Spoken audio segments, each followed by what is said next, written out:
बिस्मिल्लाहिर्रहमानिर्रहीम। अस्सलाम वालेकुम। Hope you guys are doing well.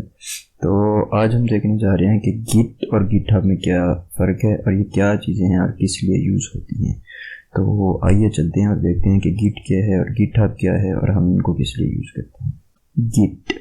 Git basically एक वर्जन कंट्रोल सिस्टम है। वर्जन कंट्रोल सिस्टम आपको ये फंक्शनलिटी प्रोवाइड करता है कि आप अपनी फ़ाइल के किसी ओल्डर वर्जन पर जा सकते हैं। आपने उस फाइल में जो भी चेंजेस किए हैं आप वो ट्रैक कर सकते हैं, वो देख सकते हैं कि आपने किस टाइम पे जो है क्या चेंजेस की थी। ये जो वर्जन कंट्रोल सिस्टम होता है ये उसकी तो कंप्लीट जो है वो हिस्ट्री रखता है।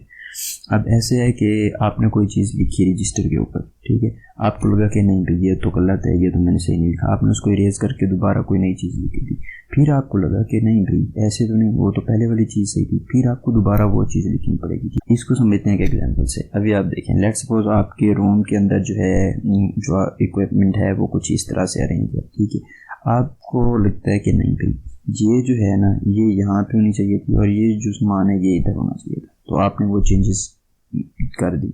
अब जब आपने चेंजेस की तो आपको लगा नहीं यार ये तो उससे भी गंदा लग रहा है, तो वही पहले वाला सही था।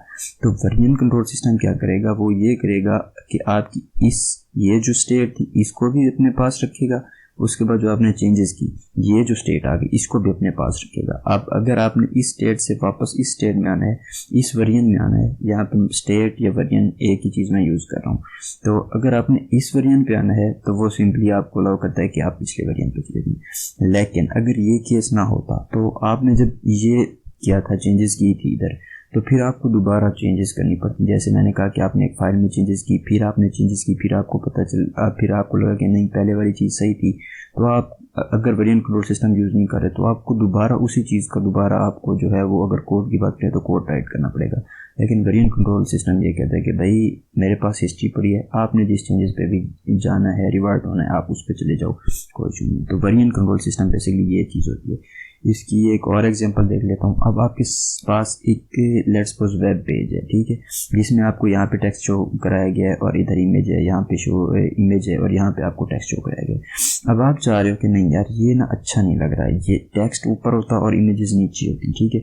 आप एक डेवलपर हो, ठीक है, आपने ना ये चेंजेस करे, जो अपनी कोड की फाइल थी उसमें ये चेंजेस की और आपको जो है वो कुछ इस तरह से आपने कुछ जनरेट किया। लेकिन अब इस तरह से जनरेट करने के बाद आपको लगा कि नहीं भाई पहले वाला ही सही था, ये तो बिल्कुल भद्दा सा लग रहा है। तो अगर आप वर्जन कंट्रोल सिस्टम यूज़ कर रहे हो तो भाई आपको एक क्लिक लगेगा, आप दोबारा अपनी उसी जो लेआउट था, जो भी कोड था, उस पर आ जाओगे। अगर आप ऐसा नहीं कर रहे थे तो आपने ये जो लेआउट है आपका, बेसिकली ये लेआउट जिस कोड पे बना हुआ है उस कोड को आपने रेज किया होगा और फिर आपने जो है ये वाली फाइल क्रिएट की होगी या वही कोड आपने चेंज किया होगा। तो जब आप इधर से वापस आना चाहेंगे इस लेआउट के ऊपर तो आपको दोबारा कोड करना पड़ता है। लेकिन वर्जन कंट्रोल सिस्टम पूरी हिस्ट्री मेंटेन कर रहा होता है और वो आपको अलाउ करता है सिर्फ एक क्लिक के ऊपर कि आप दोबारा अपनी किसी भी पिछले जो वर्जन है उस पर आ जाएं, ठीक है।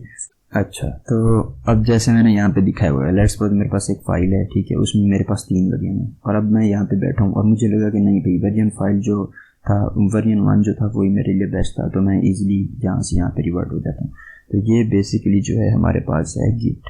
अगर बात करें गिटहब की, हमारे पास गिटहब क्या है, तो गिटहब बेसिकली हमारे पास एक वेब बेस्ड होस्टिंग प्रोवाइडर है। ये हमें एक होस्टिंग प्रोवाइड करता है एक इंडिविजुअल यूज़र को भी या कंपनी को भी। किस चीज़ के लिए, अपना जो है आप उस पर अपना प्रोजेक्ट जो है वो होस्ट कर सकते हैं। अब गिटहब की क्यों ज़रूरत पड़ी, ठीक है। अभी देखें, ऐसा है कि आप अपने घर पे बैठकर किसी प्रोजेक्ट के ऊपर काम करें और आप दोस्त के पास चले गए, आपको याद है कि भाई मेरे पास जो एरर आ रहा था कोड में उसका सोल्यूशन दिया है, तो आपके पास लैपटॉप ही नहीं है तो आप उस फाइल को एक्सेस ही नहीं कर सकते। तो बेसिकली कोई भी जो क्लाउड होस्टिंग प्रोवाइडर होता है उसका फ़ायदा ये होता है कि आपकी जो फाइल इंटरनेट पर पड़ी है, आप जहाँ भी बैठे हो आप उसको एक्सेस कर सकते हैं। इसका एक और एडवांटेज ये है कि एक जो आपका प्रोजेक्ट है उसके ऊपर एक से ज़्यादा बंदे काम कर रहे हैं, रिमोटली घर से बैठ के काम कर रहे हैं, ठीक है, तो चाहे एक पास बैठ कर भी काम कर रहे हैं, तो हर किसी ने एक ही फाइल को एक्सेस करना है। तो वो किस तरह एक्सेस करेगा, अगर वो लोकली आपके कंप्यूटर में स्टोर होगी तो वो एक्सेस नहीं कर सकता, उसके लिए उस फाइल का इंटरनेट पे होना ज़रूरी है। तो गिटहब भी एक ऐसी सर्विस है जो हमें होस्टिंग प्रोवाइड करती है हमारे प्रोजेक्ट जो है वो वहाँ पे स्टोर करने के लिए।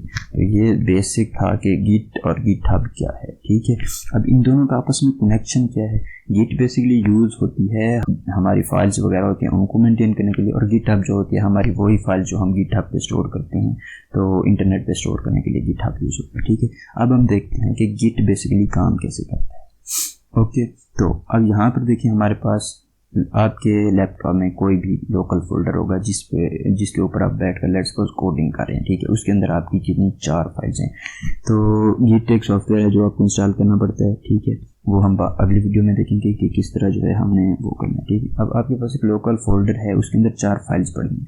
अब आपने इसके अंदर जो है अपनी रिपोजिटरी, ठीक है, गिटहब पर जो भी एक ऐसे कहें आपको जो फोल्डर होता है उसको रिपोजिटरी कहते हैं, उसके अंदर सब फोल्डर्स भी हो सकते हैं। ठीक है, आप फोल्डर को कह लें, जो कह लें किसी एक डायरेक्टरी को कह लें, गिटहब पे रिपोजिटरी कहते हैं, तो इधर गिट में भी हम उसको रिपोजिटरी कहते हैं। ठीक है, अब हमारे पास लोकल फोल्डर है, हमने इसकी हिस्ट्री मेंटेन करनी है कि हम जो भी चेंजेस कर रहे हैं वो हमारे पास सेव रहें, तो उसके लिए हमें एक लोकल रिपोजिटरी बनानी पड़ेगी गिट के थ्रू। ठीक है, तो अगर हमने एक लोकल रिपोजिटरी बनानी है तो उसका सिंपल सा वे है कि आप गिट इनिट करो, ये गिट की कमांड है, हम नेक्स्ट वीडियो में भी देखेंगे। गिट इनिट ये कमांड आप रन करोगे तो क्या होगा आपके पास, ये देखते हैं। तो यहाँ पे आप देख रहे हैं डॉट गिट नाम का एक फोल्डर बन जाएगा। ठीक है, ये है हमारी लोकल रिपोजिटरी, इसके अंदर जो भी हम यहाँ पे चेंजेस करेंगे ना वो इसके अंदर सेव होगी।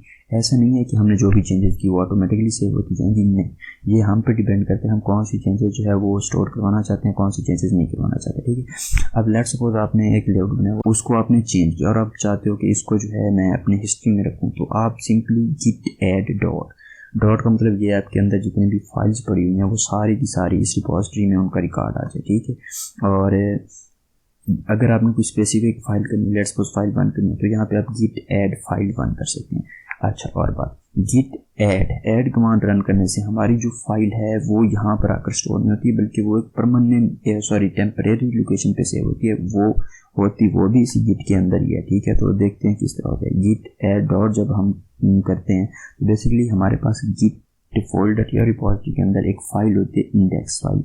तो ये क्या करती है, ये ना इस जो भी इनमें चेंजेस हुई थी उनका एक स्क्रीनशॉट ले लेती है। देखिए हमारे पास क्या था, लोकल फोल्डर था, हमने गिट इनिट किया, हमारे पास लोकल रिपोजिटरी बन किया। अब जब हमने गिट ऐड डॉट किया, ठीक है, तो इसने क्या किया, इसके अंदर जितनी भी फाइल्स पड़ी थी हमारे लोकल फोल्डर के अंदर उसका एक स्क्रीनशॉट ले लिया। ठीक है, कि पिछली जो हमारे पास फाइल, अगर यहाँ पर हमारे पास पहले से इधर फाइल्स पड़ी हैं यही सेम, तो वो देखेगा इनमें क्या क्या चेंजेस हुए हैं, तो उनका एक स्क्रीनशॉट लेके अपने पास रख लेगा। ठीक है, अब इसको हमने स्टोर करवाना है अगर रिपोजिटरी के अंदर एज अ परमानेंट रिकॉर्ड, तो उसके लिए हमें एक और कमांड होती है जो कि रन करनी पड़ती है, गिट कमिट। ये इस तरह जैसे आप विंडोज़ में जाते हैं, कोई सेटिंग चेंज करते हैं, उसके बाद अप्लाई करते हैं, जहाँ पर आपने सेटिंग चेंज की उसका एक स्क्रीनशॉट लेके रख दिया गया। ठीक है, अब आपने अप्लाई करनी है तो आपको गिट कमिट की कमांड चलानी पड़ेगी। ये आगे अभी मैं डिस्कस नहीं कर रही, हम नेक्स्ट वीडियो में करेंगे। ठीक है, जब आपने गिट कमिट की कमांड चलाई तो बेसिकली क्या होता है, हमारे पास एक ऑब्जेक्ट का फोल्डर होता है गिट के अंदर, उसमें ये जो हमारी फाइल ये कंप्रेस होकर इधर स्टोर हो जाएंगी और इनका मेटा डेटा भी होगा कि कौन कौन सी चेंजेस हुई हैं, और इनका मैसेज होगा जो कि यहाँ पे हमने दिया होगा गिट कमिट -m, ये जो हमने मैसेज दिया होगा ये मैसेज भी उधर स्टोर होगा। ठीक है, अच्छा जी, तो ये हमने कर दिया, हमारी जो फाइल्स थी वो भी स्टोर होगी। अब जो हमारी लोकल जो हमारी रिपोजिटरी का काम था ना वो तो हमने कंप्लीट कर लिया सारा। ठीक है, मतलब हमने जो भी फोल्डर में चेंजेस की थी वो हमारी लोकल रिपोजिटरी, ये जो डॉट गिट का फोल्डर है इधर भी स्टोर होगी। अब हमने इसको भेजना है गिटहब पे, ये सारा काम था हमारा गिट का। अब हमने इसको गिटहब पे भेजना है, ऑनलाइन भेजना है, तो उसके लिए क्या प्रोसीजर है। ठीक है, अब एक चीज़ आपके लैपटॉप में पड़ी है, उसको आपने भेजा है इंटरनेट, उसको आपने भेजना है इंटरनेट पर, तो डेफिनेटली उसके लिए आपको एक कनेक्शन चाहिए होता है, आप URL चाहिए होता है कि आपने कहाँ पे भेजना है डेटा।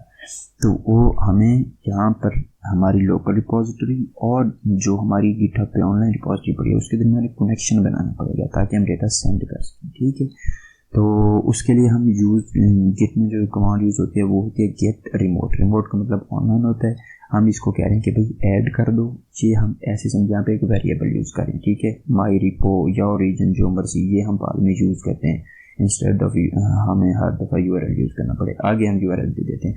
तो बेसिकली ये क्या करेगा, ये इस यहाँ पे जो हमारी जिस रिपोजिटरी का हमने URL दिया है इसका और हमारी जो लोकल रिपोजिटरी उसका आपस में कनेक्शन हो जाएगा। अब कनेक्शन हो गया जब हमारे पास, अब जो है हम इधर से पुश करेंगे जो भी हमारे पास इधर हिस्ट्री पड़ी थी कि हमने जो चेंजेस की थी, क्योंकि देखें लाजम तो नहीं है कि हम जब भी ऐड और कमिट करें हमारे पास इंटरनेट है या नहीं है, और जब भी हमने मतलब ऑनलाइन भेजना होगा तो हम पुश की कमांड चलाएंगे और जो हमारा इधर जो भी हिस्ट्री पड़ी थी वो हमारी ऑनलाइन रिपॉजिटरी में आ जाएगी। ठीक है, सेम जैसे ये फाइल पड़ेगी इस गिट के फोल्डर में कंप्रेस होकर पड़ी होती हैं फाइल, लेकिन जब हम पुश करते हैं ऑनलाइन रिपॉजिटरी में तो जिस तरह इधर आपको फाइल्स नज़र आ रही होती हैं उस तरह इधर भी आपको सेम वही फाइल्स नज़र आ रही होती हैं। ठीक है, तो ये एक बेसिक है कि किस तरह गिट और गिट हब को हम यूज़ करके अपनी जो फाइल्स में मतलब अपना जो प्रोजेक्ट है उसकी हिस्ट्री रख सकते हैं कि हमने कहाँ पे कौन सी चेंजेस की, कहाँ पे कौन सी चेंजेस की।